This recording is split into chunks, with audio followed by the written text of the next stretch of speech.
Okay, so we're kind of live right now. We're only prepping, so 7:30. So we have people here, and we'll go from there. So you can listen to our ramblings about crazy stuff.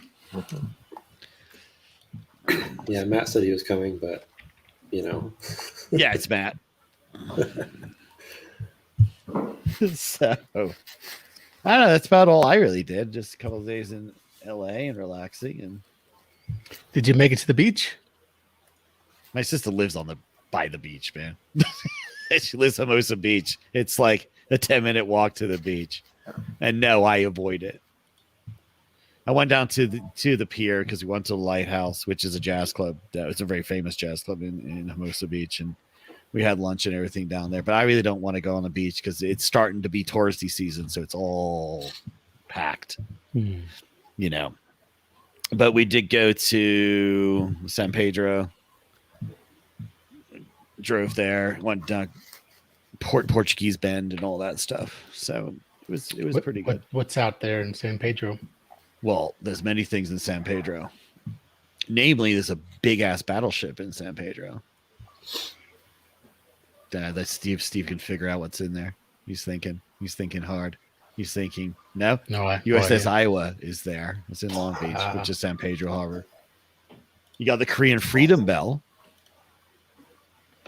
Also, you have Fort MacArthur, if you know what that was. And they still have all the gun emplacements because all that area around San Pedro and Long Beach was heavily fortified for the war. So there's a bunch of anti-aircraft emplacements, shore battery emplacements and stuff. Hey, Cal, how's it going? So we're doing a thing. So yeah, that's all I really did. You guys do anything fun over the weekend? I don't even remember. Nah. It's like, well, we get a day, right? Yeah, I know. So I get Wednesday during the week, and then just Sundays off. Right. I think we just did a little hike down at that Fountain Creek Nature Center down here in the Springs, or just I guess it's in Fountain, and got a little sun. Enjoyed the first nice day of hopefully many to come. Yeah. Definitely. It was a nice weekend. Mm-hmm. Yes.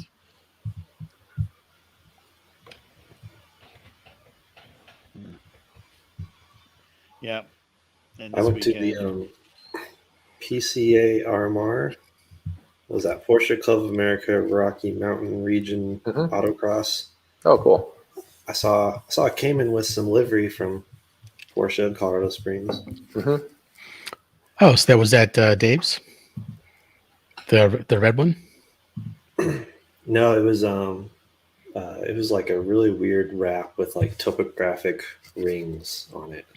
Yeah, I think it's wrapped. There's a couple of them. I think it's the like the Pikes Peak Hill Climb elevation stuff. Yeah. Yeah. Yeah, it was pretty cool. He was really good.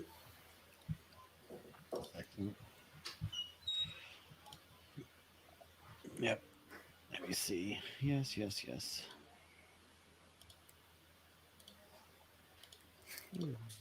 I drove my first Porsche this weekend. Oh, really? Which one? It was a 2013 911 Carrera convertible. Cool. It made my Miata feel tiny.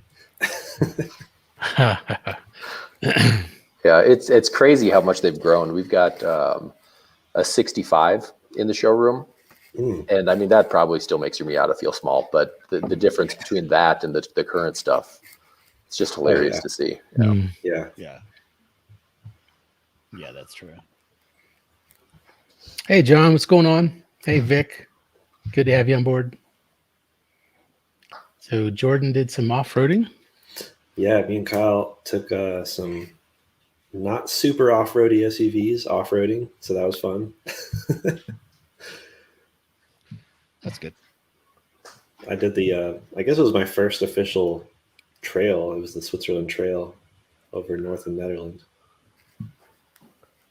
A nice. I'd like to try some of that stuff.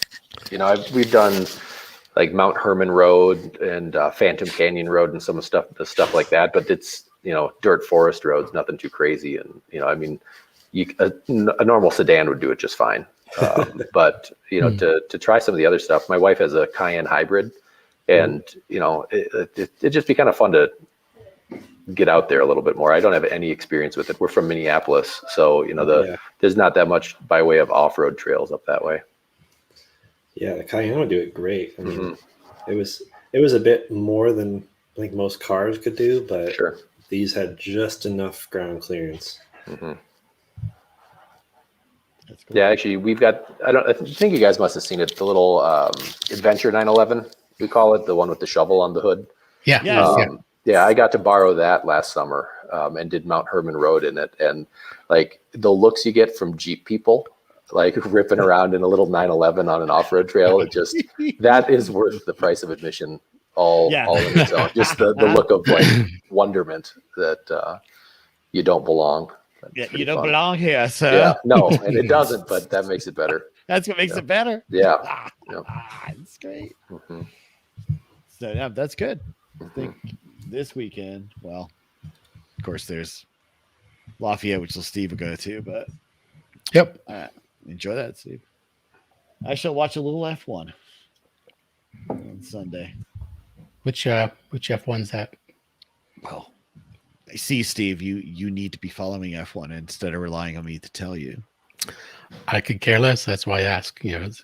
I've fallen out of it this year, but I've really enjoyed watching it. But the thing I haven't done is that the Netflix series, whatever that is, that Drive to Survive. Yeah. I've heard that is like really cool and kind of it is good. Brings you into more of good.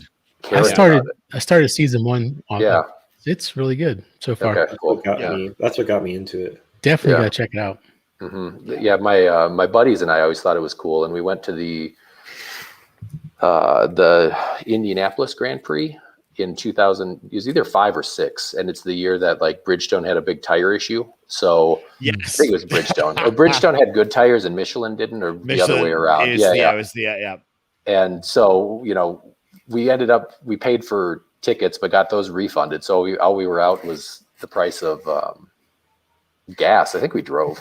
But that was pretty fun. Like the V10s, like that V10 era was sound. Just, oh God, that was good. Yeah. They had a sound. So it's the Portuguese Grand Prix, Steve. Portuguese. Yes. So that's probably in Portugal. Nope. No. Sao Paulo, Brazil. Yes. Never would have guessed. Yep. Guys, I'm going to sneak away and just grab a drink real quick. Yeah, go ahead. Yeah, please do. Yep, it's Portugal. It'll be a good race, but we will see.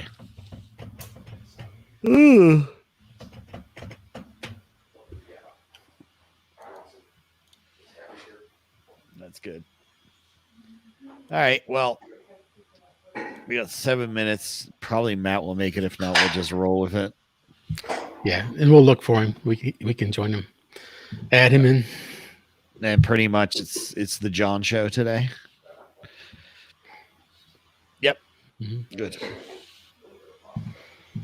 I think we've got poignant questions. I think we've got some topics. Let's see. Yeah, we've got a few. We've got a few. It's not too many though. It's go vote for the IG photo contest newsletter. Mm-hmm. Mustang Mach-E GT price, and then it's John. That's all you guys got on here. That's cool. I got stuff to work with, so it's fine. So yeah. But yeah, I'll dig some F1.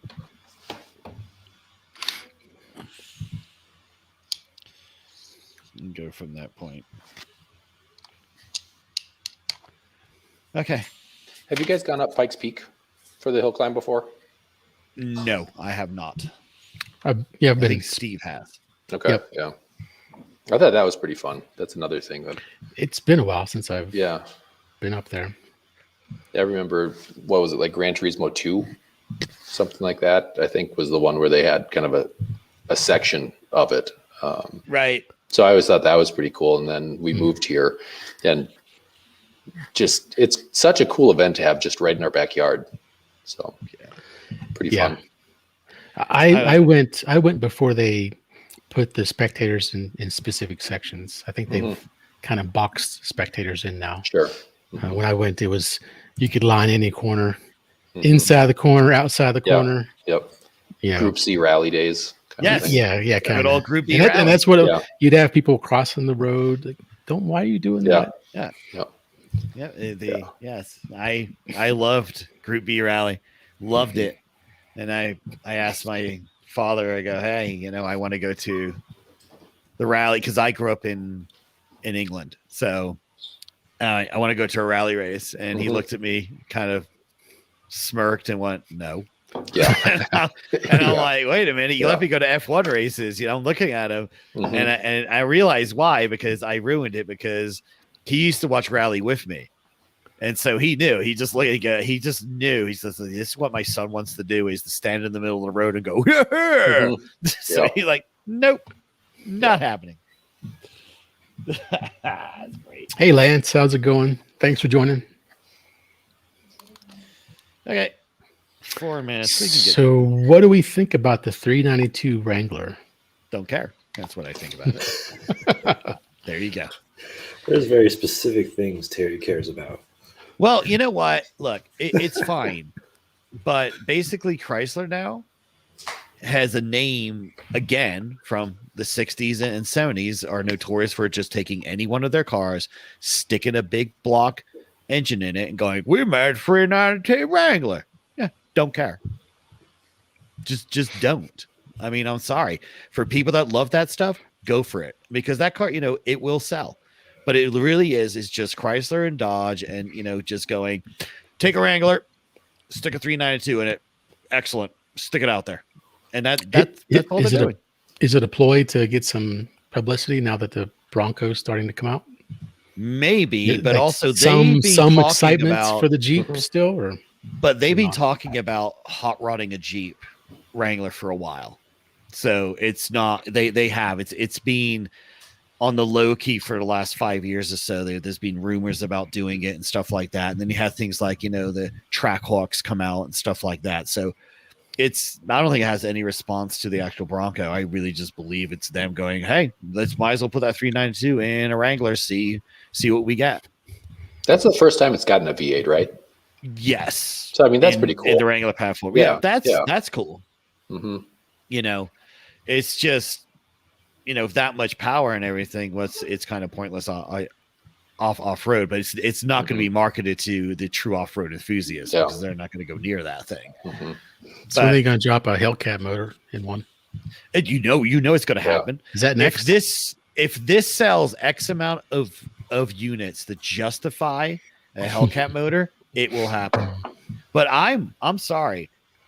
Very simply put, the Dodge Caravan has met every single production number to justify a Hellcat crate motor being shoved into one. I don't know why they don't do that.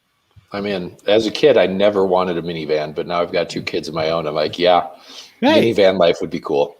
Honestly, I think that's an untapped market where it's like you have a lot of people that had sports cars when they were younger, had sports cars when they were dating, got married, we're keeping the sports car, and then bango bango, pregnancy, child, car is sacrificed, minivan.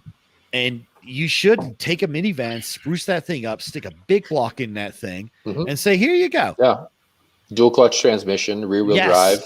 Yep. It'll be perfect. You're right. I mean, that's an untapped market, and the amount of caravans that get sold, Dodge can justify it. Easily justify that. Yep. So instead of like a 392 Wrangler, Hellcat Caravan. I like it. Hellavan. There you go, Dodge. Hellavan. If you use that, I want my money. Royalties. I want my money, Dodge. Simple as that. So that's what I think of the 392 Wrangler. Who actually asked that question, Steve? Because I only see his Facebook user. Vic. Well, Vic, sorry if you didn't like my answer. I just do not care. All right. It is that 7:30 time. Shall we be serious to a point here and do all our good stuff? Well, or do you want to wait for Matt a little bit? No, we don't need to wait. But take a guess to what minivan I drove. during the Munchkin years. Oh, let's see. What? Well, I'm gonna go with let's see. It's Steve. I've known you for X amount of years. You're kind of goofy and weird. You like cars. Let's see. Did you go with that horrible Chevy product from the 90s? No. Oh, what did you do? Come Jordan, on. what do you think, Jordan? Can you give me like a year frame? 2002. Odyssey. Honda? Nope. Yeah. Oh, Nope. John, what do you think? John, what do you think? I don't remember the name of the Ford at that time, but I'm going Ford. Windstar. Yeah, that sounds right. Dodge Caravan. Grand Sport. Yep. you see, You know, there, I think those Steve. have aged rather gracefully. Mhm. The front end styling that's still kind of in. Yes, You know, they. There was you blue- could sell that blue- today. You could sell that van today. Yeah, That's what I had. that's excellent. Yeah. That's great. Yeah. I didn't have any minivans because I just didn't. That was care about my kid. our only one. That was the only one. The only one. Mhm. And how long did it last? 2004 to 2000, late 2011, when we bought the Kia Sorento. Okay, makes sense because the kitties were kind of grown more. You didn't have to worry about. Yeah, a little bit. Yeah. We just switched over to the Kia. Nice. All right, Terry, if you want to kick us off, Yep. Faber. I will kick it up. All right, here we go. So we are going to go and we do our thing. So thank you everybody for joining and listening today. So it is Colorado Cars and Coffee, a podcast. So obviously me and there's Steve. We have Jordan and we have John Dyste, who is our special guest from Porsche of Colorado Springs.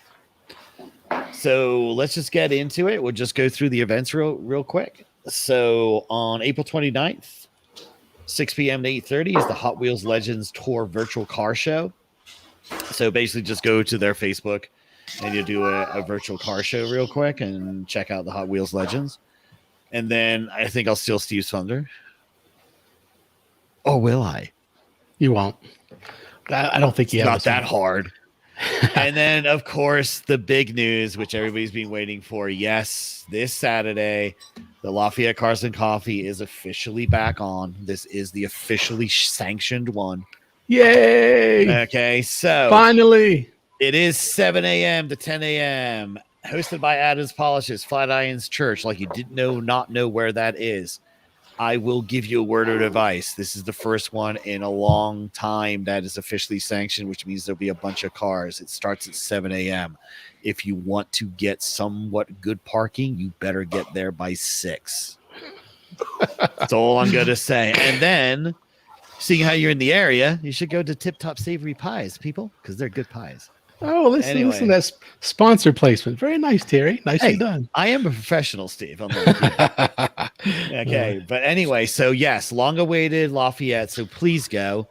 And you know what's fun about Lafayette? They have Lafayette PD there, so you idiots can't do dumb crap. Enjoy that. Anyway, who's up next? Who's doing the next one? So I'll take the next one.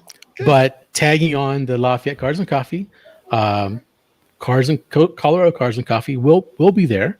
So look for the Blue Alpha over by O'Reilly's, and we'll have a thing set up. I'll probably steal a parking spot as well beside the Alpha, and we're going to give away Hot Wheels to kids. So we'll put out just look for the box and the sign, and if it's okay with mom and dad, feel free to come up and pick up a Hot Wheels. So we're giving them away. My dad. At what age do you cut off kid asking for a friend? Yeah, that is a common question. And I've seen some questionable children stop by the box and pick up a Hot Wheels. I would say 55. let's say 55. 12 and under. You know? Oh, I'm perfect because that's you my know, mental keep age. it. You know, teenagers, you got to go find your own thing. You know, read your phone and do something. But yeah, 12 and under. But if you come up and you want one and you're nice, and I don't care, take one. So Nice. But that's also provided by our sponsors. We have a huge list of wonderful sponsors, and they're the ones that make that happen. It's not coming out of my pocket. It's not coming out of Terry's pocket. It's coming from the sponsors. So That's right. we've got great sponsors. Now a big box. I just went to King Supers yesterday and picked up over 100. I tried to count 100 as I was putting them in the cart. I lost track a few times. So I got over 100, but it was like 103 or 104 or something like that. But Good. yeah, we'll have fun, give those away on Saturday. So come see us, say hello. Yes. Grab a CNC sticker as well while you're at it. Yeah. Which reminds me, Terry, I got to go order some more of those. They're kind of Yes, running low. you should order more. All right. Yep. Okay, the next. Too far, What's I was that? gonna say, if that's too far north, the Evergreen has a Cars and Coffee on May 1st, 9 a.m. to noon. So you could actually jump from one Cars and Coffee to the other. You could squeeze them both in. That's down at Evergreen Parkway. I think it's who is it? Evergreen Auto Brokers that's hosting that. So Yeah, I think it so. might be a bit smaller, but also in a gorgeous town. So Yep, definitely. All right, Stevie. Going to backtrack, but this Friday from April 30th from 5 to 8 p.m., there's Cars and Shakes Sonic Drive-In. And that's at our normal spot there on Arapahoe in South Lima. So 11237 East Arapahoe Place in Centennial. So check that out. Yep. Back over to you, Terry. Okay. Well, hey, Jordan, you can do the next one. all right, we got Tebow's Garage fundraiser for Boulder shooting victims. That is in Longmont, not Boulder. And that is May 1st at 10 a.m. So just after Cars and Coffee in Lafayette. Yep. So it's close by, so you guys can stop I and believe go. tickets are like $100, I think. Yes. Yeah. So it's in the events tab on our page if you want to get more information. And then and that's gonna be a special. He doesn't Yes. open up that garage very No. often. So Nope. if you really can do it, go check it out. I highly recommend that. I might think about that too. I'm not sure. right. No, it's definitely worth it. So we are on May 1st as well. It's busy, kids. So 7:30 a.m. to 10 a.m. There is the support small business cruise that's at the Dairy Queen on Pierce Street in Littleton, which is close to my house. And so you can definitely go. The cruise begins at 7:45 a.m. promptly. So definitely go check that one out. And then also on May 1st at 11 a.m., 6th annual open house at Attitude Hot Rods, and that's in Parker on 651 Summit Road. So there's plenty going on, and I'll let Steve take the last two. Yeah, there's more actually. There's also on May 1st from 11 a.m. to 2 p.m. There's the Ponderosa High School Car Show, and I think that supports their auto program. Yes, But 7007 East Bayou Gulch Road in Parker. So go check that out. Yep. And I'll do the next one, Jordan, if you want to take the last two. Yep. So on May 2nd, on Sunday, 8 a.m. at the Buenos Tiempos Restaurant, Cinco de Mayo Classic Car Show. And that's in 1000 Depot Hill Road, Suite 1, Broomfield on Sunday. Also on Sunday from 10 to 1 at Sonder Coffee is the South Denver Cars and Coffee. I went to that one last year a few times. Great turnout.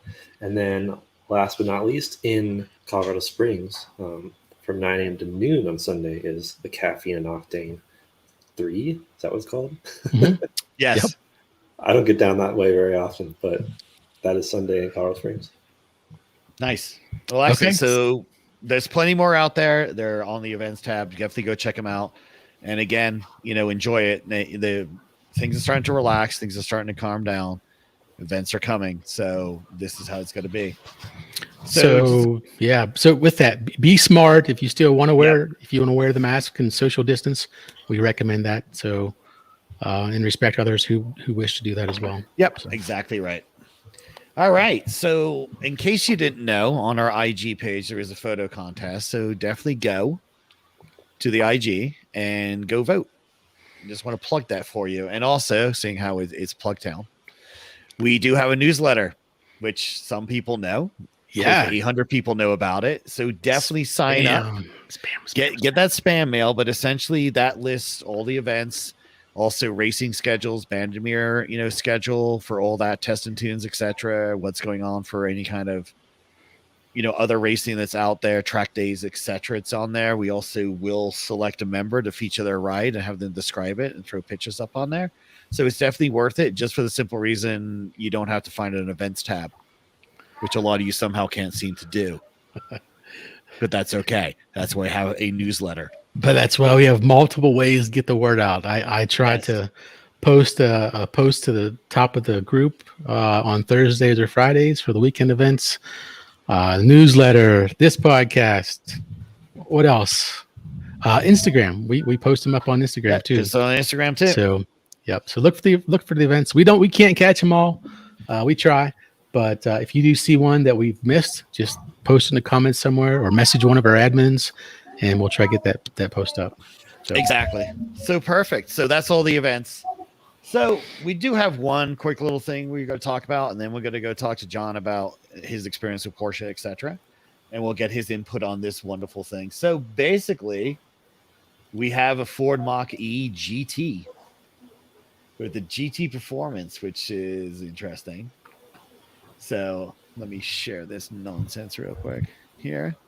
So what's your thoughts on that? I'm going to ask John, what is your thoughts on the Mach-E and then the Mach-E GT package? I think it's cool.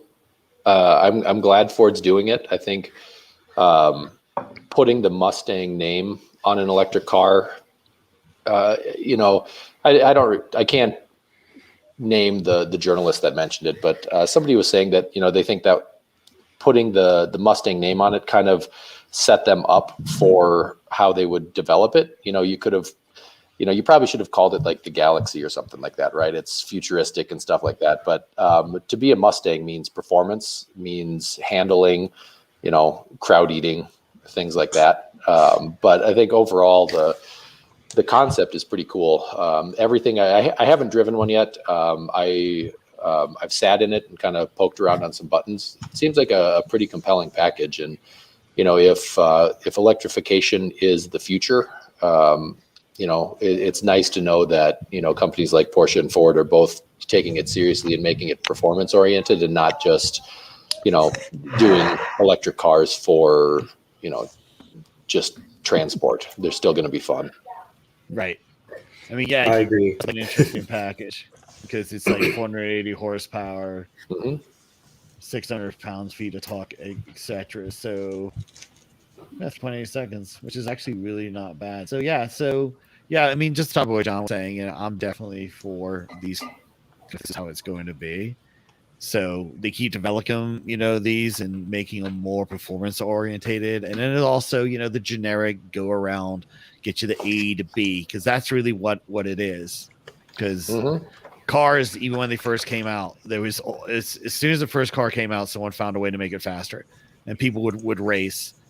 A lot of that racing was actually done so they could prove the reliability to get people to say, look, we can race these cars and look how reliable this is, et cetera, et cetera. So it's really good. But yeah, I'm happy this is coming out. So it'll be good to see. What about you kids? Any one of you can jump in. I agree. I think it would have been great if they just called it Mach-E and took the Mustang out. But still, it's still a fine vehicle. Like I haven't driven one, but I've sat in one. I was pretty impressed with the interior. It was comfortable. I'm curious to see how the infotainment holds up, because that's always a curiosity factor for me, since I'm kind of a UI person in general. You mentioned the UI was a little slow, didn't you, It was Jordan? a little sluggish, at least on the one I was like interacting with, which is not a good thing if it's a brand new car. I love this color they're showing in the yellow. I'm a huge bright color fan, Right. even though I have a white car for some reason. And it is interesting. I mean, I'm also a huge Tesla fan. Got my water bottle and everything. There it is. The Model Y is slightly better in every single way, both price and range and 0 to 60 and everything, but not good enough to where it it's close enough to where it's a hard decision. Unless you're a Ford person or a Tesla person, then it's easy. But they're close enough to where it's actually good competition. So I'm curious to see how it goes. Let's go. Yeah. So did you drive one yet, Jordan? I can't remember if you did or not. I've not driven the Mustang. Mach-E, Okay. no. Because I'm just curious because someone has driven it, which I can't see who it is, unfortunately. He said It's the Vic. Jenna Break-ins too is Vic. So I'm just curious. So maybe I'm gonna go drive one of these things and see what that regenerative braking's like because I've got experience with that. Yeah, we should do that. Yeah, what I hear is it's better driving than 95% of any Mustang ever built. Ooh. So, I Really? believe it. yeah. Wow. That's I mean, a bold again, claim. it's, journalists and podcasts that I listen to too. So that I took that, I don't know, to heart. So Yeah. I can see the marketing piece of Mustang, and I think it's good that they maybe if they're going to call it a Mustang, they try to give it some performance and they give it a fun factor versus just a generic SUV that's electric. That's good.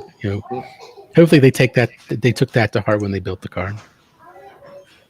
Well, I'm gonna go find a way to drive one, and then I'll probably grab Jordan, and we'll just see what it's like. Because, I've driven i3s and all those things, and regenerative braking, and some of them are very strong. It's like it's almost overpowering. It's like way too much regen going on there, and it kind of takes away the experience. It's almost where you're like not in control. It's like one pedal driving, right? You're just on the gas or you're off the gas. That's what I was going to say. It's like gas. as soon as you let off the gas, it starts braking. Yeah. I mean, I tried to talk my wife into buying the Mach-E, but no, I've seen a few of them out. she's looking at me. Yeah, she's looking at you. Try to talk you into buying the Mustang Mach-E, the electric Mustang. Yeah, we checked it out. And that's a hard no. Did you drive it? She said she was no. It was just, we just sat in it. Okay. There's no way I'd pick it over the Tesla just because of. I mean, aside from the fact that Tesla's slightly better, it's also they have all the infrastructure and their quote unquote self-driving. It's really just super enhanced cruise is far better than the Mustangs, or at least has a bigger reach. I mean, we saw that the Mustang only currently has a few major highways, but no smaller roadways or anything like that. Right. So, yeah, I don't think the self-driving stuff would interest me too much, but the infrastructure, the charging infrastructure, that is an area of concern, and Tesla does have it hands down. They've got that. What is it called? Supercharger network? What's it called? Yep. Yeah. And Electrify America and all those other ones just don't quite. They're not quite to that level yet. Yeah.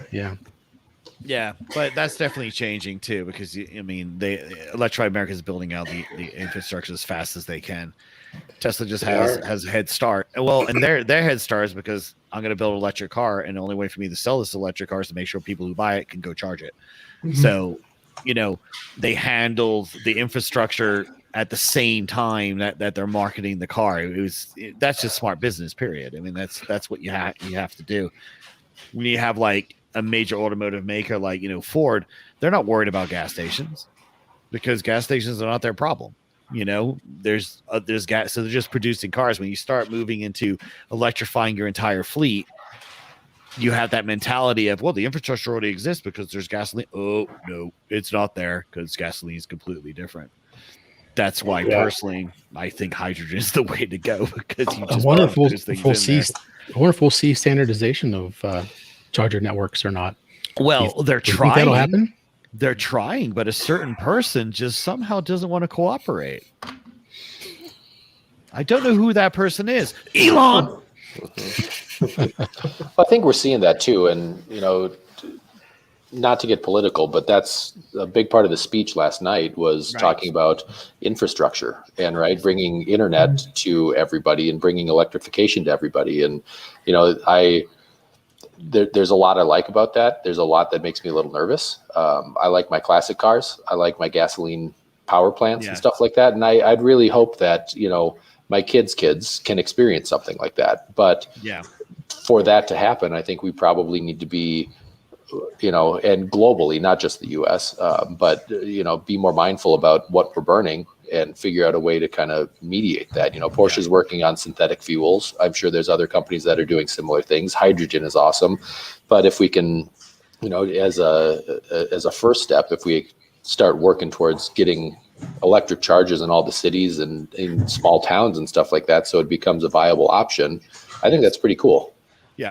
No, I totally agree with John on that one. To me, it's like I love my gasoline powered cars, and you already know they'll still be around.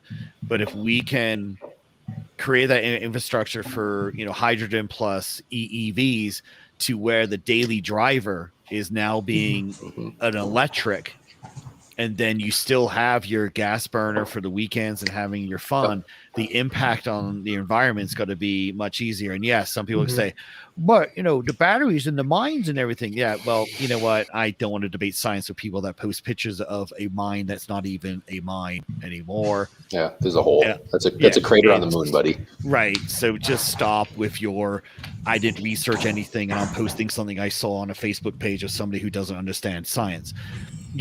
So to me, that's what you do. You say the daily drivers are all out there. Let's switch them over to EV.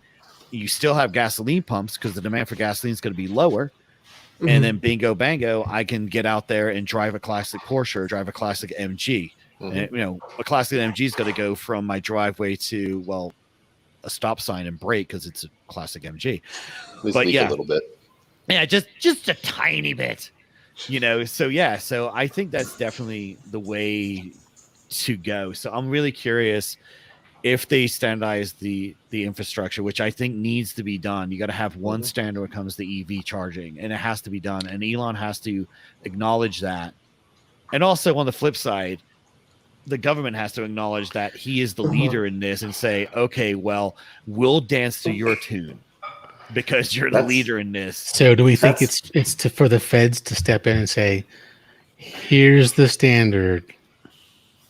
Well, I think a lot of car companies are already doing that, aren't they? Yeah. Like the charger that the Taycan has is the same charger that the Mach-E has. And it's going that way. So I think you can kind of look to the Society of Automotive Engineers to lead that. And I think part of what Tesla did is their supercharger network is a cool thing. It's a sales tool for them. The fact that only their cars can use it. And, I think it made sense for him to do that. But, if you can figure out a way to adapt that, I mean, a Tesla can plug into our Porsche chargers. You just need a little adapter. There's a way to do that from the Tesla charger to a Porsche, but you just can't do it from their supercharger network. I think that's its own proprietary thing. So, maybe there's a way to open that up to the electric vehicle market at large. Yeah, it's tricky because when Kyle took the Taycan across the US, he mentioned having done it in both the Tesla and using the Electrify America network. He mentioned the Electrify America network. They are exploding. I mean, they're getting them out there like we've never seen before. But the quality control was really hit and miss, and he found that extremely frustrating. And so I do get Tesla's hesitation to, quote unquote, adopt it or join forces with the quote unquote weaker link. So I don't know. Yeah, I could make that. I have no idea what the solution would be. Right. Yeah, I mean, I totally see that too. I just think that maybe it is time where the feds just basically say, well, the Tesla model is the one everybody has to aspire to. So, but I mean, obviously it will be figured out because, it's not 20 years ago, 25 years ago where EVs were kind of hit or miss. I mean, every single automaker has 1, 2, even 3 EV models. So it's going to get sorted out. And we're hearing all the 2030 time frame of EVs from EV. It's scary. It's EVs from then on, and is it 2020 closer than 2010? Going back, and that's I know. Expected there. We're hearing about the last of the ICE engines being no more development. We'll stick with this engine. We'll tune it or we'll adjust it, but we won't build another block. We'll just not develop the technology anymore. It's not scary, but it's eye opening for sure. Yeah. Well, that's the thing because when I was growing up, I never conceived of anything other than an internal combustion engine. And when I got to be the age I'm at now, it's like hey, I was always going to drive gasoline, and then when you get older and you realize that it's finite. It's as simple as that. You need a renewable energy source, and now EVs and the technology has just come so far you know, and so yeah, it is a little scary, but I'm okay with that because frankly, I've driven a lot of EVs and they're all fun. And yes, they don't make noise apart from the Porsche we drove because that made great noise. Oh my god, that was so much fun. I haven't talked to you guys since that. I watched the video obviously, but I'd love to hear a little bit of kind of a couple weeks later feedback on what you thought. Yeah, I hope you guys floored it a little more without the cameras on than you did with it because we were really nice. I mean, what you saw, nice, but what you saw is what you got. We really we didn't. So next time you come down, I'm driving. Yeah, well, full disclosure. Yes, when I drove it, I got on the beans a little bit just to see what it could really do, and it was. I mean, Steve was there, and I said, "Okay, everybody, I'm about to go," you know, and we just hit it, and that thing just said, "Yep, I'm alive!" Bam, like that. It threw us back more in the seat, and we got up to about 1.4 G's electrical acceleration. It was you must have been downhill. Yeah, that had to be a little downhill, but it was. But it was fun. It was amazing, and just the response, and just. But to me, honestly, the biggest thing about it is how normal it felt. Yeah, like how honestly, I forgot at times very quickly that it wasn't an ICE vehicle. Yeah. Because the noise it makes, because you know we had that noise on, you know, and it sounded like it. The fact that you push a button to turn it off and the noise goes away and it settles down, and the George Jetson sound. Yeah, exactly. It totally is. Yeah. But you know, we had it in Sport Plus, and you know, and the ride, even in that where it's supposed to be, it's real sporty, it was so just clean. And everything about it was just driving it like, you know, we just didn't give it a second thought. So for me, that was the ultimate experience of the fact that it had the power, it had the torque, but the handling was there. It felt like a Porsche. It behaved like a Porsche. Everything about it was Porsche. I mean, the steering, how just turning into a corner, how it just responded instantly. It was like, yep, I'm going to go. I'm a Porsche. Don't worry about me. I got you. It was amazing to me. That's what I got out of it. That's cool. Like what Vic said earlier, that the Mach-E, he felt was pretty strong on the braking, you know, the regen. That's what we didn't notice in the Taycan. It was very natural feel versus a heavy. You know, it wasn't one pedal driving in the Taycan. So. I've had a couple Tesla people where like it caught them the other way. You know, they've gotten used to driving one pedal, and they're like, "Where is that?" But I'm on your side of this. You know, I think the fact that it's a car first, and that's my thought on Porsche in general, right? A 911 is a car first. You use it as a car. It's amazing, but it's a car. And the Taycan, I think, is kind of the same way. So cool. Yeah, definitely. That's how I looked at it. It was definitely car. It was. I mean, there's so many.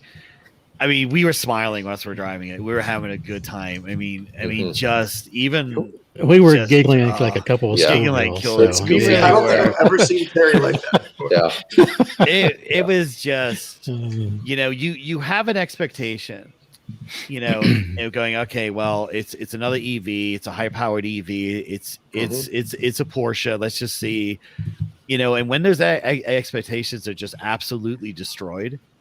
And then you go to yourself, this is a Porsche.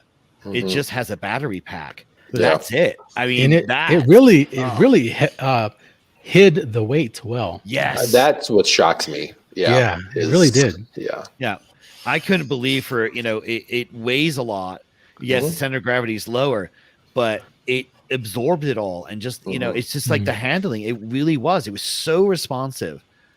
You know, I was just having fun. I was just letting it go and just going, this is me. If, you know, like I bought this car, you know, I would I could drive this car literally as a daily driver and not care. Just amazing. What I love about it is like, and I think this is kind of electric vehicles in general, but you can drive like a total jerk. Yes. And you're not making any noise, so no one cares. Yeah. Like so if you drove, like you can drive that thing. If you were driving a Hellcat, or a Raptor, Yes. the cops would be on the phone with everybody and they'd be yelling at you. But when you're in, a Tesla P100D or a Taycan or probably a Mach-E, you just weave in and out of traffic and nobody really notices. It's Yeah, like, what was that? Oh, that's that new electric car. How great. That is definitely a superpower of the EV. That's We did have a few people that just paid us no attention at all. Perfect. Like, Yes, right. At all. Yep. And there were a few that we were parked. They come and go, well, what's that? We're like, it's a Taycan Turbo S. Oh, that's is it electric? Yep. And then we started up, and they're like, wow, but it was just, I love that thing. That's awesome. Yes, but thank you very much for letting us do that. It was just an amazing. We'll do more. Yes, definitely. Yeah. So that'd be fun. So we should transition into that, seeing how we do have John on here. So we'll just get some basic background, about you, and then we got a couple of questions. So, honestly, just kind of cap your career and everything, and what led you to go, to end up at Porsche Colorado Springs. I live by dumb luck. I went to college, dropped out, and moved. So I went to Cornell, swam for them, dropped out, moved back to Minneapolis, and was in engineering school. As summer jobs, I was a bartender. And needed something to kind of pay college bills. So I walked into a new nice restaurant in Minneapolis and applied to work there. And one of my managers from a country club I had worked at was running that place. And I didn't even know it. So I dumb lucked into that. And, basically that started a 15-year bartending career. I loved it. I think restaurant industry people are fantastic. I think everybody should have to work in the service industry at some point in their life because it really teaches you a lot about, how to treat people, how to interact with people, what customer service really is, how, the customer is always right, but then at some point they go too far. It's a really cool thing. Met my wife doing that. Then we decided that bartending wasn't the best thing to maintain a relationship. So I quit bartending and worked as the service manager of a beverage and ice company back in Minneapolis. So still working with bars and restaurants and stuff like that. About the time we were having our son, we both kind of looked at our careers and decided, let's try something new. And her parents were relocating here to Colorado, so we followed them and started a business. A couple years later, that was going well enough where I could just venture out and try to find another thing to do. And my son, who was 4 or just turning 4, said he wanted to go see Porsches. So we stumbled into Porsche Colorado Springs, and James, he was a sales guy at that point. Now he's our finance director, but he took like an hour out of a Saturday and put my son in a Ferrari, a Pikes Peak Hill Climb race car, in a $300,000 Panamera with TVs and special paint and everything. It was just like this totally surreal experience because, I'm used to nice dealerships where it's don't look at the car, don't touch the car. If you're not going to buy it, don't talk to me. And here's this sales guy that is spending time. I'm in flip-flops and a t-shirt. My kid has ketchup on his face because we just ate a McDonald's hamburger. I'm not even kidding. And James is like totally real and legit and excited about the cars. And it was such a mind F that it made me think, this is cool. I could do this, and I've never sold cars before. I wasted my childhood reading car magazines, right? So, Road and Track, Car and Driver was always my favorite, DuPont Registry, all that stuff, when they were still in print. I thought I wasted my childhood on it, but now it's to the point where, if you tell me you had a Pontiac Bonneville SSEI, I'm like, okay, that's cool. That was the supercharged one, right? Like silly little stupid facts like that and now it all matters because I applied to work there for the first job. Actually, first I applied at a CarMax because I thought I could do it. And before the interview there, Porsche called me back to work as a lot tech. And, weighing both, I was like, I could try to get sales experience or just get in the door with these guys because I knew I wanted to work there. So I actually started as a lot tech moving the big oil drums around, washing cars, and doing the grunt work of the service department. Right. And a couple months later, they, understood that I knew what a 996 was and a 997, and I knew what a PDK was, and I could speak the language well enough that they gave me a chance to kind of go into sales. And I think I've been 3.5 years, something like that, doing it now, and it's been fantastic. I got to go to Tycon training in LA. I got to go to brand ambassador training in Atlanta.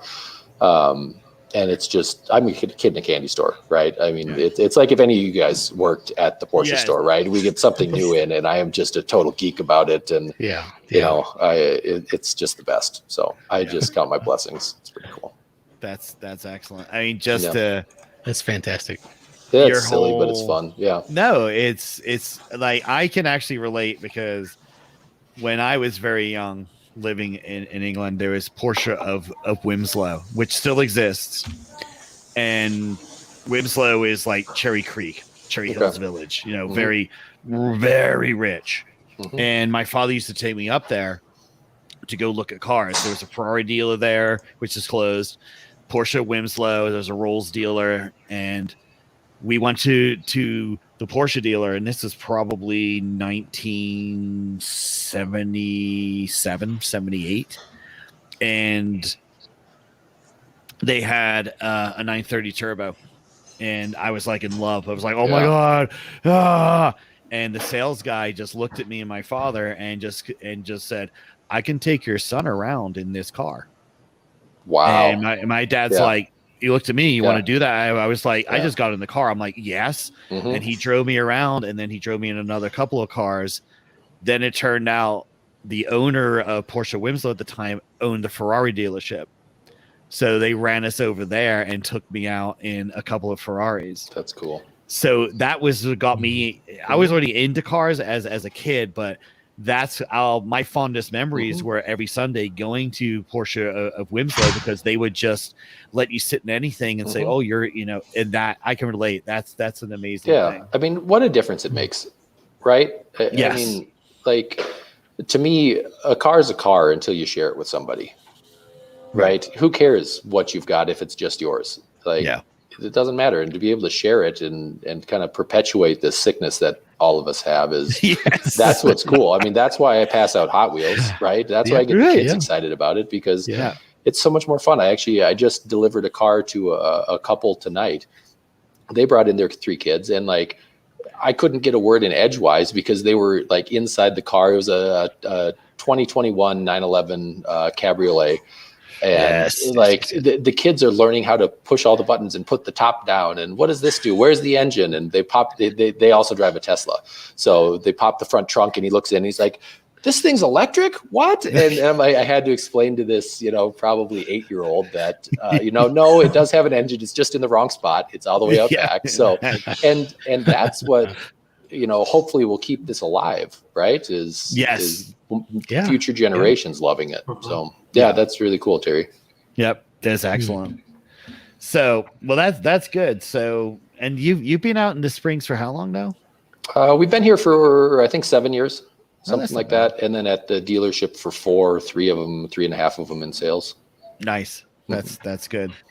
So we do have some people being asking, but does Porsche still do European delivery? Yeah. It's been on pause because U.S. citizens can't get into Europe. But European delivery is still an option.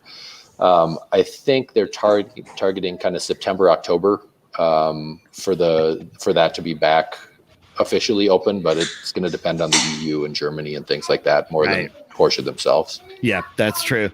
So when it does roll back in, how does it usually work? So you order a car and specify the European delivery as an option. So typically, if you want to order a new 911 and it's not a GT3 or a Turbo S, you're looking at probably 3 to 4 months from placing the order to being able to have the car here on the ground. With European delivery, that's probably about right. Figure 3 to 4 months. With COVID and chip shortages and just monster demand for stuff, we're probably looking at closer to a year at this point for delivery. But there's no charge. I don't think there's a charge yet for European delivery. Right. So you just tell your dealer that you want to do it. We get you on the list. We'll need like a copy of your passport, a copy of your driver's license, things like that. And then we get in communication with the factory over in Germany and get you all set up. They let you know what the dates are. You get, I think it's a night in a hotel room, time at the museum, and then to pick up your car there. I think you can do up to like 60 days, something like that, over there on the insurance, and then the car. You bring it back to Porsche, and then it's shipped back to the U.S. Nice. That's awesome. Yeah. What a dream would that be, huh? Yeah. Yeah. BMW That'd be cool. doesn't offer it anymore. They stopped. Yeah. BMW doesn't do it anymore. Yeah. Really? What a Terrible. bummer. Yeah, it is. I'm I guess glad- they make I'm a lot glad of stuff Porsche here, did. though, right? Yeah. Like, I They don't know do. what They BMWs do. are still made over there. Porsches are still made over on that side of the Stuttgart. pond. Yep. So if anybody does European delivery, you can stay at my sister's house. She lives in the Black Forest. my sister's gonna kill me for that. Yeah. Here, Yes, but- flash her address and phone number up on the bottom of the screen right now. she's lived in Germany for the last 30 years. That's cool. So yeah, I Yeah. actually went to the Porsche Museum because I went out to see her, Mm-hmm. and so we went to the Porsche Museum. So if anybody's listening, you've never done the Porsche Museum, go do the Porsche Museum. It's really good. Mm-hmm. It really is. It is good. But that's good. So one of us needs to do European delivery on buying a Porsche. Steve. Hey Terry, why don't you get one? Yeah. No. No. I will get a Porsche, but it could be. We said there's no extra charge, John, if you buy There it. hasn't been. I'd have to look buy at a it new again. one and then- It's been kind of going back and forth a little bit on that. If you do Atlanta or the LA Experience Centers, I think there's Right. a $650 charge for that. But with the European delivery stuff, I think the thought has been the deal. There is a cost, but it's absorbed by the dealership. And I think the thought is really, it builds an ambassador and a lifelong client. So it's totally worth whatever that cost is. I think it's $3 or $4 grand, but it's just absorbed by the dealership rather than adding it on top of the price of the car. Okay. Wow. Yeah, That's there was awesome. at the autocross this weekend. There was a gentleman who he bought a 1986 Carrera. He bought it brand new in 86 or 85, and then he Was it ordered his- Prussian blue?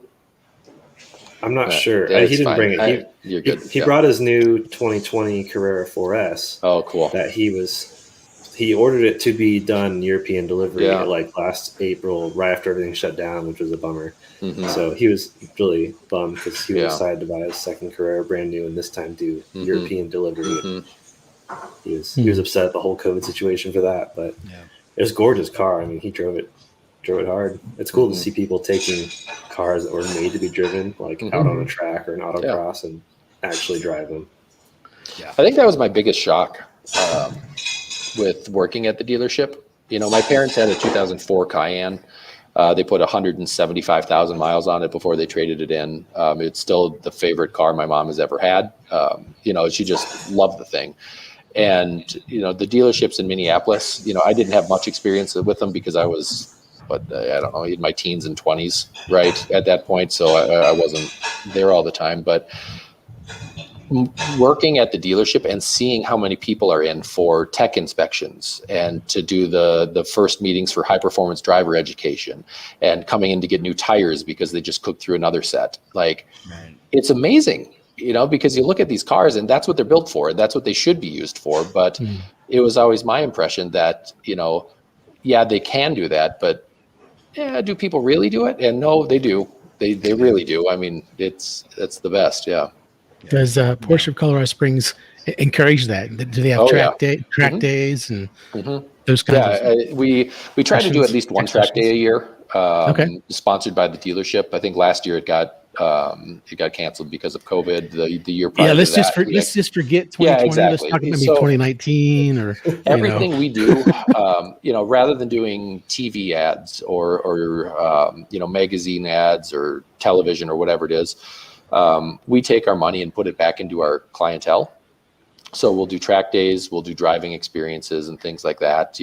My favorite thing is when we do just club drives, Porsche club drives where we get breakfast and stuff like that and get it set up and maybe do a lunch or something like that too. But, 50, 100 cars meet at the dealership and totally surround it. And then we take off in 2 waves and you just have, a fleet of Porsches going down to Trinidad or going up to Red Rocks or whatever it is. And, I think that's fun. But yeah, no, there's a lot of, I mean, partly track days are hard on cars, so it helps the service department, right? There's definitely, there's more to it than just being benevolent. But,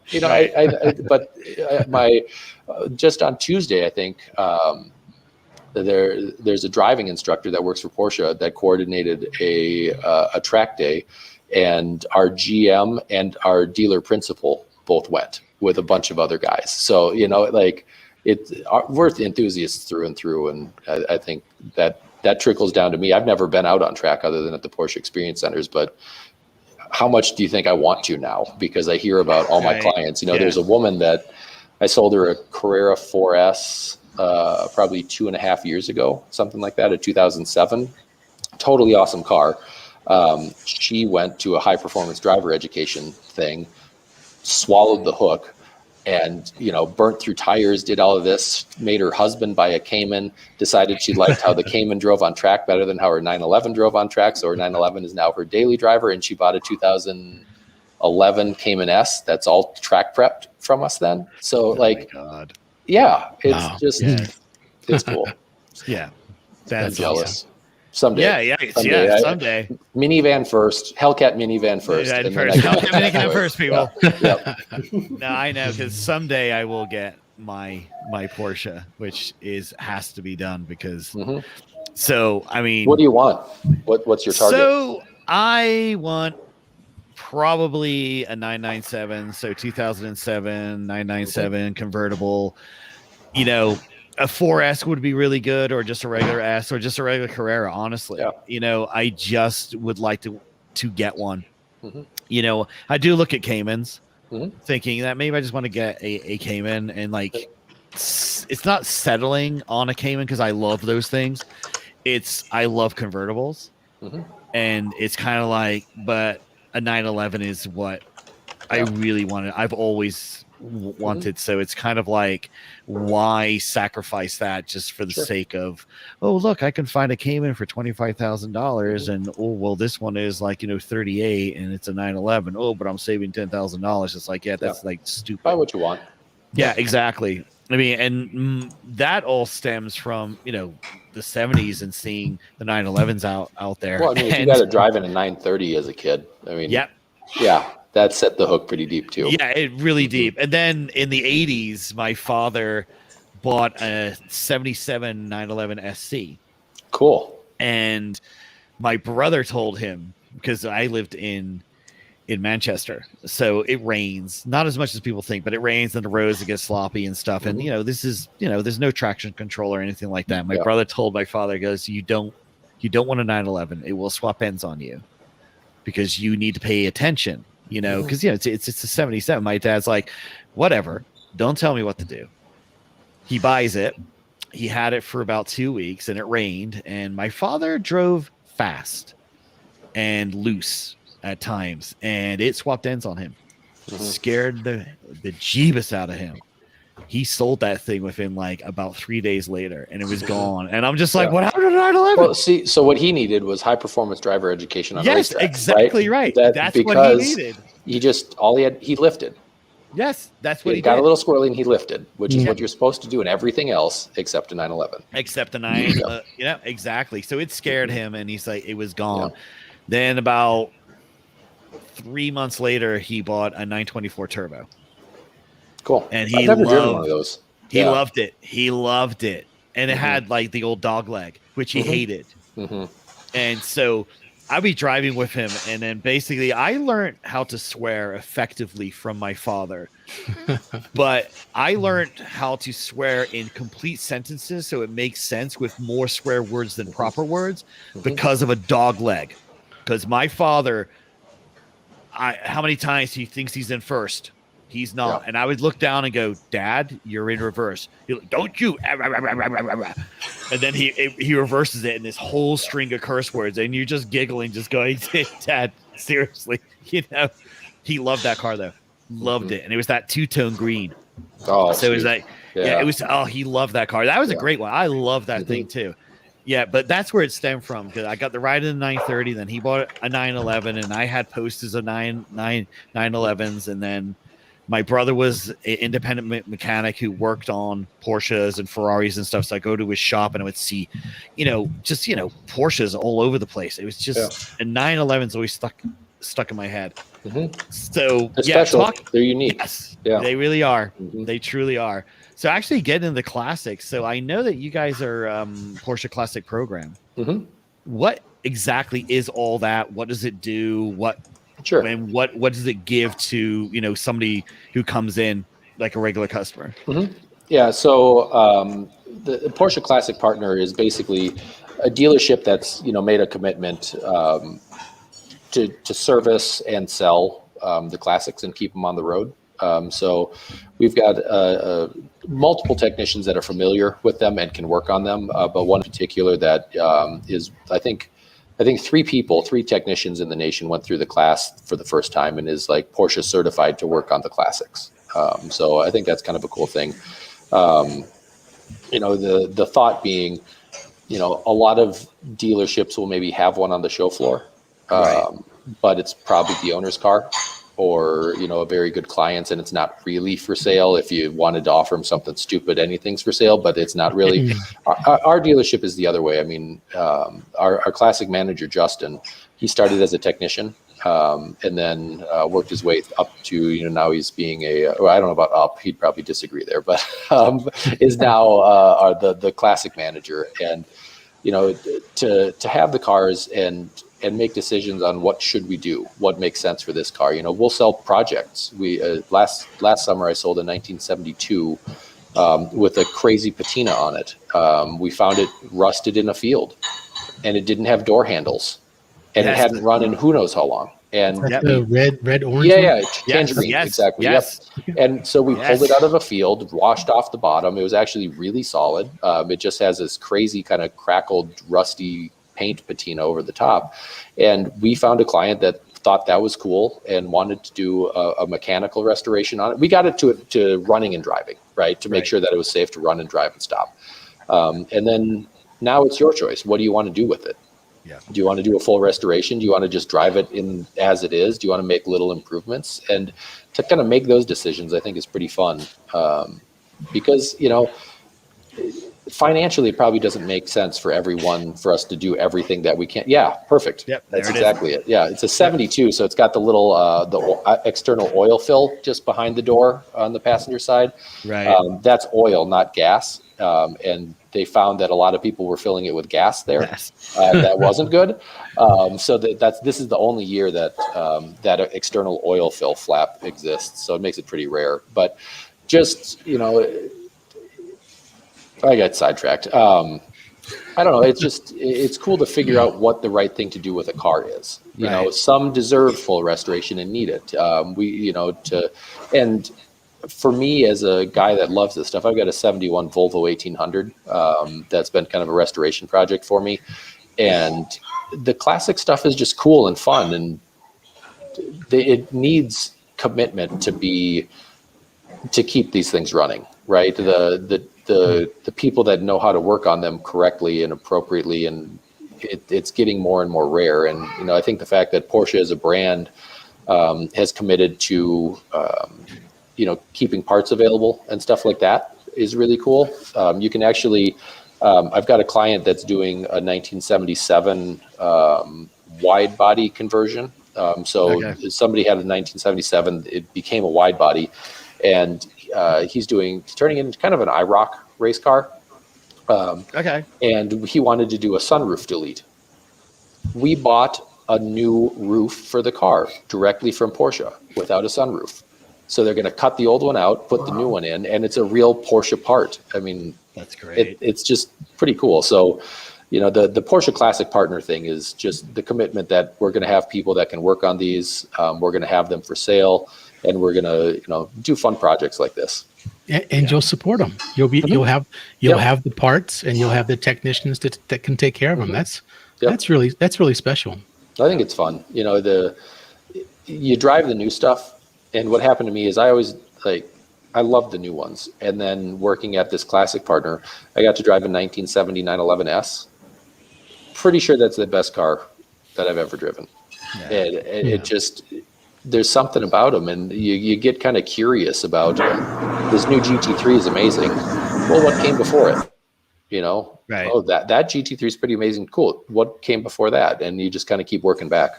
Yeah, exactly. So yeah, that's really interesting because it's good to see that there is like the dealership, support and tech support, all those good things just to keep these things going. So what does Porsche consider classic? What's right now? What's the newest model that they would consider classic? The newest classic is the first generation Cayenne. Okay. So 10 years out of production is Porsche's line for it. So the 997 should be the next one, or is it 987? Right. I think the Boxster might come first, but the 997 ran through 2013 for some of the Turbo S models. Right. So 2023, that will start hitting, become a classic. Yep. Nice. That's excellent. That really is good. Because I'm just looking at the page. I mean, there's a 65 911 sunroof coupe. Ugh. That thing. I got to pull that about a yard forward and then back into the showroom. Yes. So I drove it probably less than 100 feet. Right. And in that, you can tell it's amazing. Like the steering is just different than anything I'd ever felt. It's super light, and the sound of the engine. I mean, new cars kind of had that burble where they like start up and pop and go, and this it just starts. It's like it just starts. And that thing. I think that sunroof in that car is probably worth $20,000 or $30,000. And then we've got a book of it going through restoration. So that car started life in Italy. Okay. It moved to Zurich. It moved to Nice. At some point, it was repainted yellow with a big Porsche horse on the hood. And nice. Then in 1994, it moved back to Italy, and they did a full restoration on it. So it's, the restoration is 30 years old at this point. They're getting close, and it's amazing. I think it just, that thing is. The interior alone is just amazing. So good. It's amazing. I mean, look at that. Anybody who's watched this is just. Well, and what's crazy, like, look at that picture. The gauges. Yep. That's exactly what the new ones look like. Yep. Now it's digital, but center tack. Yep. Everything's flanking it. It's just. Yep. The heritage just sticks, and I think when you drive the new stuff, it makes you kind of, at least I do, find myself wanting to know about history and move back in time, and it hasn't disappointed yet. Yep. I mean, just right there, and anybody who's driven Porsches, perfect. That is a familiar sight, right there. Center tack, and then everything else around. Just. I'm so spoiled. Like, yes, you are. The fact that I've driven at 100 feet, I've actually driven that farther than I've driven a Singer. So. Wow, it's just. I've driven both, so it's pretty cool. Yeah, that's I just love the old ones as well. So this is really, really good. Yeah, as I said, it's really good that there's a place that you can go if you're into the classic Porsches, and what they have available. There's like a club sport, which you don't see a lot of anymore. Yeah, there's 28 of them. Yeah, in the US. Come on, right? I mean, so seriously, guys, if you want to go see some rare 911s that are just not around, well, it's the 88 Club Sport. That's just amazing. I'm going to be down in Colorado Springs next weekend. I might pop in there. Yeah, you should go check out the Club Sport. Make sure Matt has my cell phone if you guys can. Okay. Yeah. So just but no, it's a fun place. Yeah, it's a museum where you can bring something home if you really love it. Yeah, exactly. Like seriously, that's the way I look at it. Yeah. No, straight out. That's wonderful. That is great. So that's good. And then I guess we have to stab this one. Okay. Are you water cooled or air cooled when it comes to 911s? I think my first car will probably be water cooled. I love the air cooleds. The romance and the fun is just there. But and even looking at my 71 Volvo, it's just not safe for what I want it to be for, right? If it's just me driving, it's safer than a motorcycle. I'm totally cool with that. But at this point, like I talked about before, I want something to share, right? I want something I can put my wife in, I can put my kids in, and we can all go enjoy it. And I think, to me, 996 generation is kind of perfect for that. It's got ABS, it's got airbags, it's got that kind of stuff, and it still feels classic enough where, modern cars are so fast, I'm going to get myself arrested. Like, I know I will. Like in the Taycan, give me a week and I have very big speed. Yeah. Whereas the old stuff, you can stay on the gas more often. You can kind of row through the gears and enjoy the sound and the drive. And I like that. So, for me, my first one, I think, will probably be water cooled, unless I can find a nice, like what your dad had, an early SC, or maybe one of the. We just sold a 75 911S that I fell in love with just because it's super light. But I think safety probably wins out because I've got little ones to think about. You got little ones now. Yeah. Yep. If I could find a way to drive an RS. Oh, yeah. Oh, yeah. My. Yeah. And my son always asks me, what's your favorite car? And it's a 73 Carrera RS. Hands down, that's what I would take if I could pick one. There's nothing. I've never driven it. I don't need to. I drove a 70S and it was perfect, and that's even more perfect. So we'll go there. But I mean, within reason, Yes. If some Porsche collector had one and said, "Well, I'll give you one of my Porsches," we're right there. It's that. I'll take. It's that. Yep. There's no. I don't care if what you have is more expensive or better or whatever. That's the one. That's the one. Yep. That's really, really good. So I know you got that Volvo. So you should tell us a little bit about the Volvo, how it came. Oh, yeah. You got it, and why a Volvo. And I love those cars. So I flunked out of college, and I kind of quit. I did, but I basically flunked out and decided I wanted to do something kind of fun. And I obsessed over all kinds of cars. Right. My first car was a 1989 Volvo 240 station wagon in baby blue metallic with a blue interior with velour seats. And it was cool. I mean, it wasn't cool at all. It had 114 horsepower, and a 4-speed automatic, but I loved it, and I would buy one again. Right. From there, I got a 940 turbo, which was much faster. The guy that owned it before me put in a manual boost controller, so it probably had 210 horsepower. For 91, that's pretty good.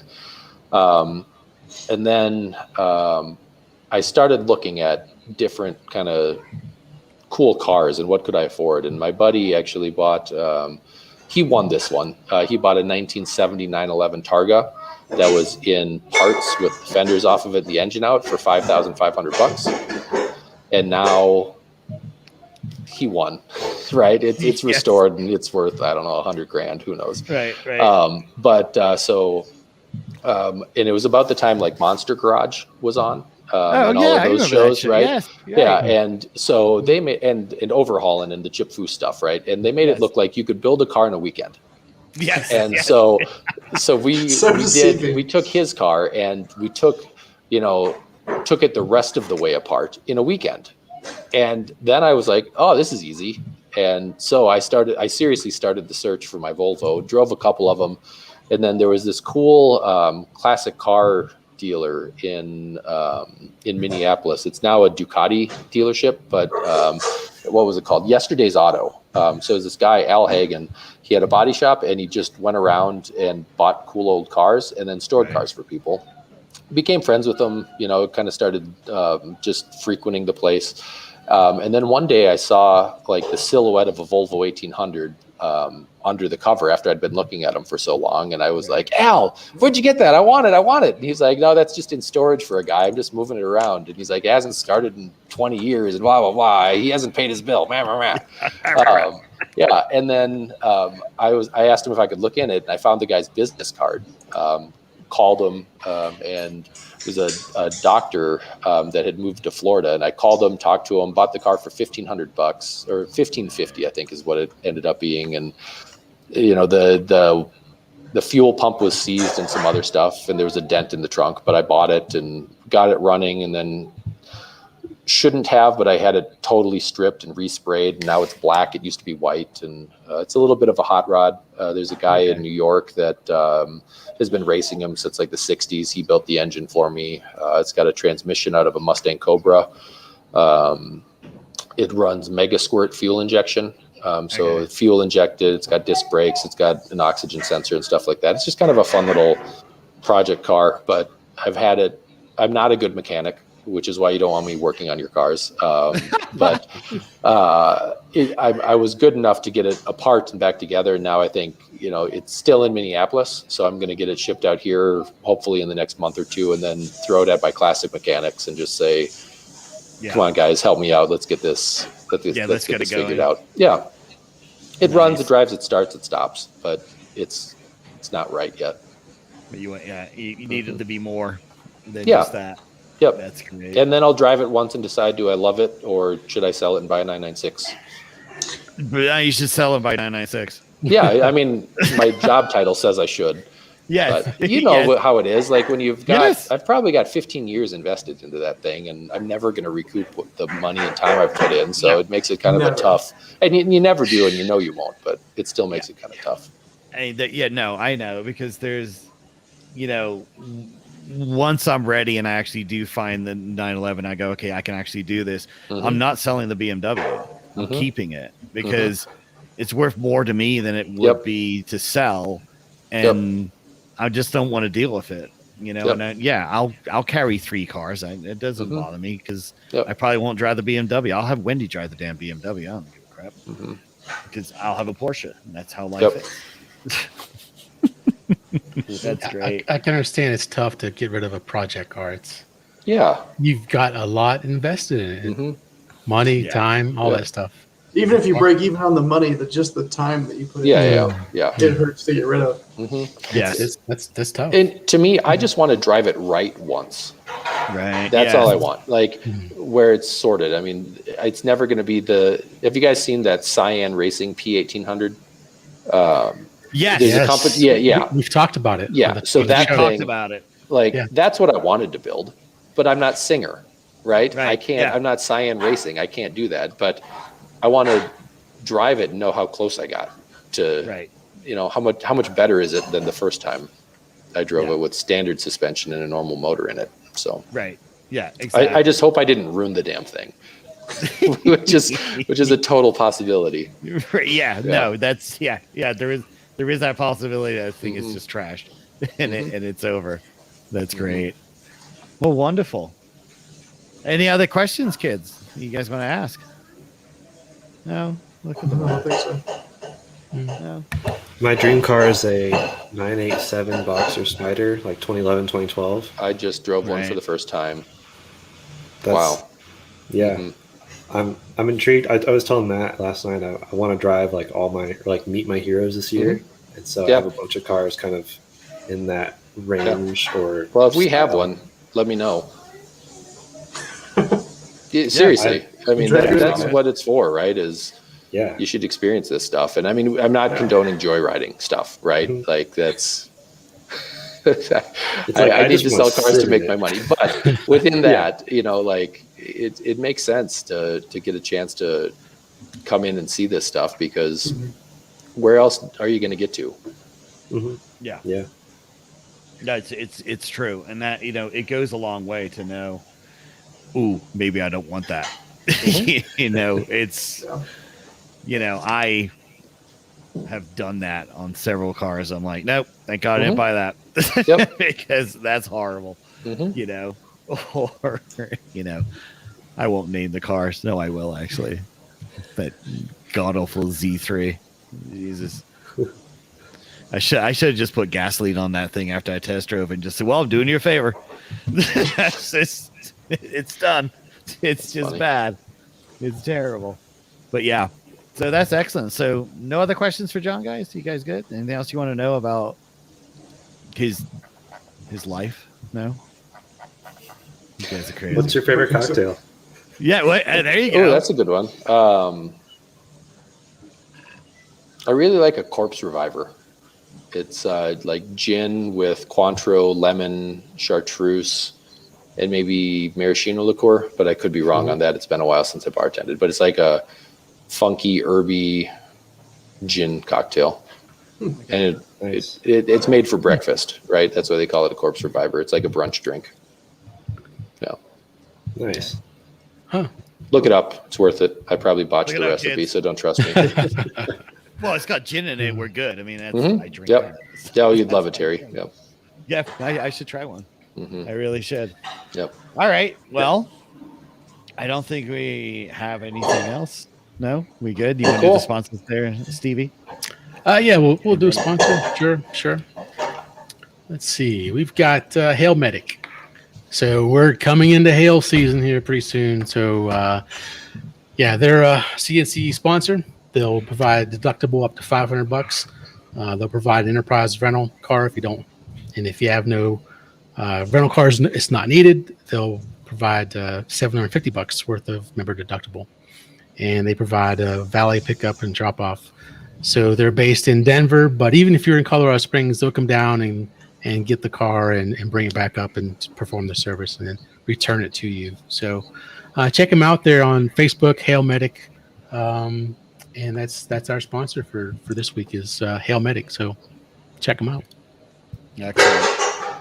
Well, we're going to wrap this one up. I do want to thank John for joining us and participating in this. Thank you. Craziness. Yeah, thank you guys for having do. me. Appreciate it. Yeah. Definitely. And if you're all listening or you're doing the broadcast again on like YouTube and everything, if you're in the market for a Porsche, I highly recommend going to Porsche of Colorado Springs. Doesn't matter if you live in Denver or anywhere else. Honestly, no BS. This is honestly great people. John's a wonderful person.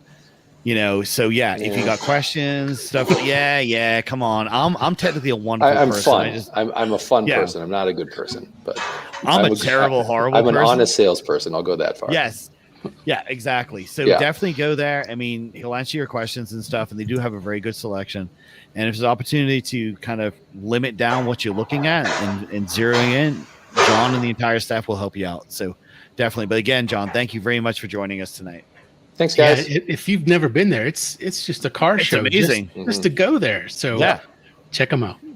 Because, they have one of Steve's dream cars there, the Ferrari Testarossa. Ooh, yeah. We sold it. I'm sorry. Did you? It's gone. Oh, it's no. gone. Yeah. We got the 512 is still there. Ooh, the 512's there, Steve. The Pikes Peak 911 GT3R just showed back up. So there's always cool stuff, and that's what's fun. It's changing all the time. Yeah. Oh, is the I think it's like a 80s, mid 80s or late 80s or early 80s Targa 911 still there?